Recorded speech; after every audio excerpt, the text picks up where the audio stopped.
Tu pasaki izmaksas. Tā, kopējās izmaksas šim remontam ir bišķiņ pāri 1000 eiro. Okuļēts, ļēgo. Kas mums notiks šajā Teslā pastāstīt? Atbrauc evakuātori tādēļ, kad pats īpašnieks sadomāja nomainīt pagalmā bateriju. Jā. Kur, lielo? Mazo, 12 voltu bateriju. Mazo 12 voltu bateriju, jā. Un kompjuters, mašīna, par to jau bļāva jau kopš Ziemassvētkiem, tur bija uzlikts ignors. Ok, tad pats saimnieks mēģināja samainīt bateriju 12 voltu, viņam nekas nesanāca. Ko viņš darīja pirms viņš mainīja bateriju? Kā viņš mēģināja tikt mašīnā? Jo viņš jau netika mašīnā, pareizi? Viņš netika mašīnā. Jā, viņš izrāva žaunu priekšējo kopā ar valsts numuru zīmi. Tad piepīpēja no rūcošas mašīnas. Ar iekšdedzdzinēju. Ar iekšdedzdzinēju, jā.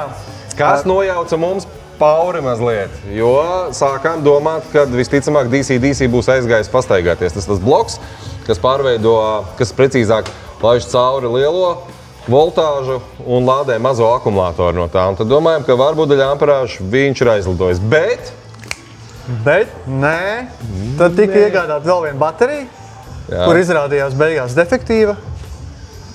Mazā baterija. Mazā baterija, jā, jāpiemina, ka 12 voltu baterija. Nu, un tad bija tā, kad mēs sākām nesaprast, bet beigās. Kas ir noticis? Noticis ir tas, ka šīm mašīnām ļoti patīk viena lieta. Korodē vadi. Un savienojumi. Krustabaznīca iela 12 GT garāža brauc ar savu Teslu pie mums, mēs sataisīsim.